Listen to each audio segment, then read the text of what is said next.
Varicose veins కి సరైన చికిత్స కోసం సంప్రదించండి ఎవిస్ హాస్పిటల్. జై శ్రీకృష్ణ. ఆండాల్ తిరువడిగళే శరణం.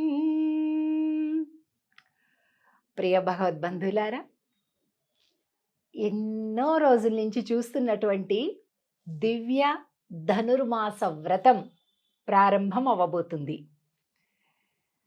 తిరుప్పావై ఆండాళ్ తల్లి చెప్పినటువంటి ఈ పాశురాలు మొత్తం 30 పాసురముల మాలిక. పాసురము అంటే తమిళ భాషలో పాటలు, శ్లోకములు ఇలాంటి ఒక అర్థం వస్తుంది. సంస్కృతంలో చెప్తే శ్లోకం అంటాం, తెలుగులో చెబితే పద్యం అంటాం, తమిళ భాషలో ఉంటే పాసురము అని అంటాం. ఆండాళ్ తల్లి తమిళనాడులోని శ్రీవిల్లిపుత్తూరులో తాను అవతరించి స్వామిని చేపట్టటానికి ఒక వ్రతంగా 30 రోజుల వ్రతం, తిరుప్పావై వ్రతం, ధనుర్మాస వ్రతం, మార్గళి వ్రతం, ఇన్ని పేర్లతో చెప్తాం. ఈ వ్రతాన్ని తల్లి ఆచరించింది, మనల్ని కూడా ఆచరించమని చెప్పింది. అందుకే మనం రేపటి నుంచి ఈ వ్రతాన్ని ప్రారంభించుకుంటున్నాం. అయితే ముందుగా ఒక 2 శ్లోకాలు శ్రీ పరాశర భట్టర్ స్వామి ఉయ్యకొండార్ల వార్లు అనుగ్రహించారు. వీటిని ఏమంటారంటే ప్రారంభ తనియన్లు అంటారు. అంటే ప్రారంభ శ్లోకాలు లాగా, అంటే ఆండాళ్ తల్లి యొక్క వైభవాన్ని స్మరింపచేసేటటువంటి ఈ శ్లోకాలు.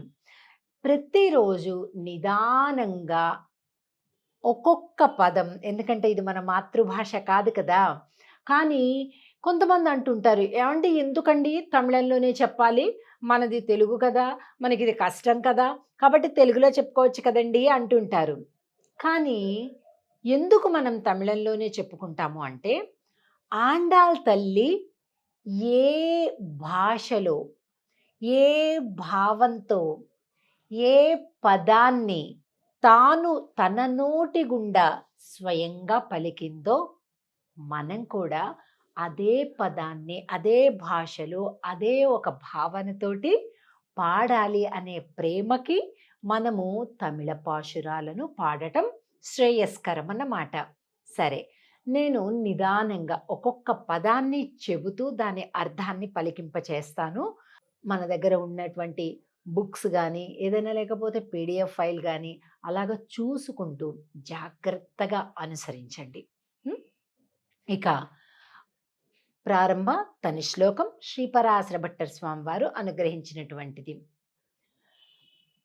నీలాతుంగ స్తనగిరి తటీ సుప్తం ఉద్బోధ్య కృష్ణం పారార్ధ్యం స్వం శృతిశతశిరసిద్ధం అధ్యాపయంతి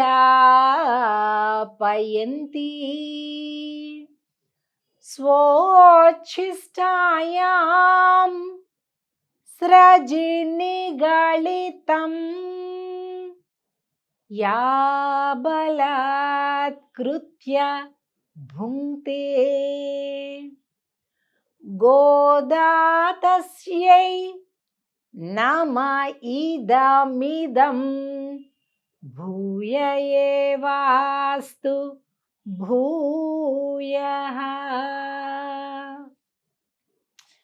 నీలాదేవి యొక్క ఉన్నతమైన స్తనద్వయము మధ్య పడుకొని నిద్రించే ఓ స్వామి అంటుంది ఆండాళ్ తల్లి. ఆండాళ్ తల్లి ఎలా చేస్తుందంట, ఏం చెప్తుందంట అంటే, మనందరమేమో భగవంతుడిని స్వామి నాకు ఇలా ఇవ్వు అలా ఇవ్వు అని బతిమిలాడుకుంటాం. కానీ ఆండాళ్ తల్లి ఏం చేస్తుందంట, అధ్యాపయంతి.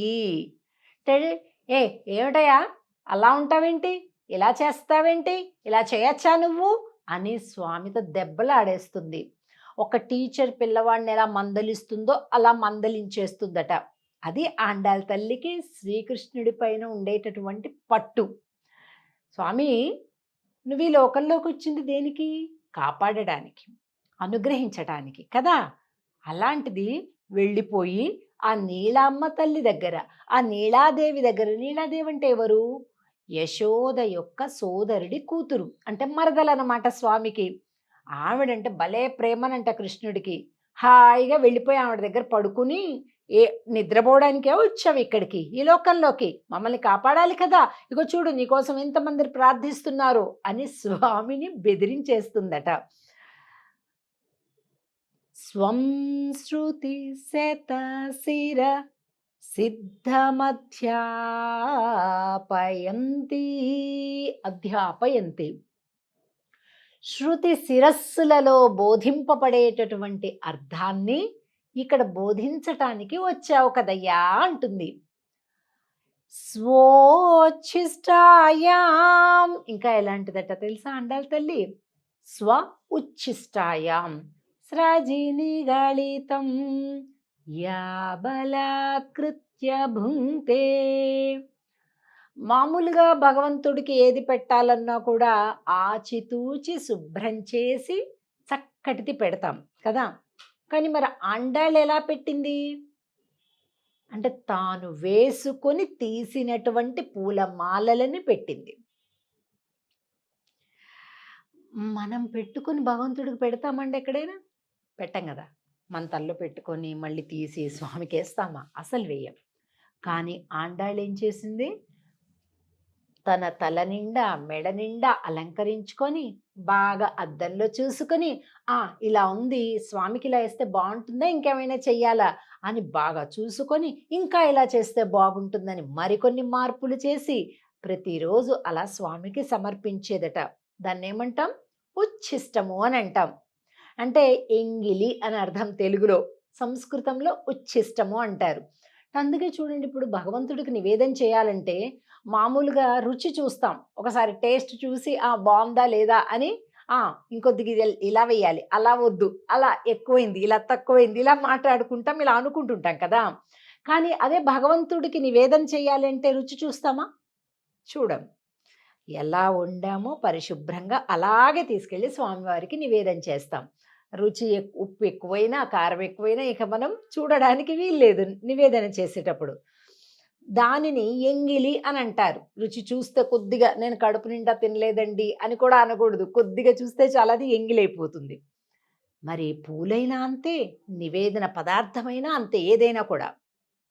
మరి ఆండాళ్ళ తల్లి ఏం చేసింది అంటే తాను వేసుకొని తీసిన మాలలు స్వామికి ఇచ్చింది. ముడచి విడచిన పుష్పమాలలట శ్రీయపతియే కోరినారట చేరి సేవింతమురారమ్మ అని పాడుకుంటాం. అలాగా ఆండాళ్ళ తల్లి ఉచ్ఛిష్టాన్ని స్వామికి ఇచ్చిందట. అటువంటి గొప్ప భక్తురాలు అని ఈ మొదటి శ్లోకంలో చెప్పి ఆ తల్లికి నమస్కరిస్తున్నాను అని చెబుతూ, ఉయ్యకొండార్ల వారి పాశురం ఏంటంటే తని శ్లోకము, తని పాశురము, తన్నియన్ అని అంటామన్నమాట. అది కూడా చూద్దాం నిదానంగా. అన్నవయల్ పుదువై ఆండాళ్ அரங்கற்கு பன்னு திருப்பாவை பல்பதியம் இன்னிசையால் பாடி கொடுத்தாள் நற்பாமாலை பூமாலை சூடி கொடுத்தாளை சொல்லு சூடி கொடுத்த சுடர் கொடியே தொல்பாவை பாடியருள வல்ல பல்வளையாய் நாடினி வேங்கடவர்க்கு விதி என்ற இம்மாத்தம் நாங்கடவா வண்ணமே నల్గు. అన్నవయల్ పుదువై శ్రీ విల్లిపుత్తూరులో అవతరించి ముడచి విడచిన పుష్పమాలలు స్వామికి సమర్పించినటువంటి 10 ఆళ్వారుల యొక్క పుత్రిక అయినటువంటి మా ఆండాళ్ తల్లికి నమస్కారములు, వందనములు అని చెప్తున్నారు ఈ తని శ్లోకంలో. స్వామి వెంకటేశ్వర స్వామి వారిని కూడా స్మృతికి తెచ్చుకుంటూ ఇక ఆ వ్రతం ప్రారంభమవ్వబోతుంది. ఒక్కొక్క పాశురాన్ని ఒక్కొక్క రోజు మనం అనుసంధానం చేసుకుందాం. ఆండాళ్ తిరువడిగళే శరణం. జై శ్రీకృష్ణ.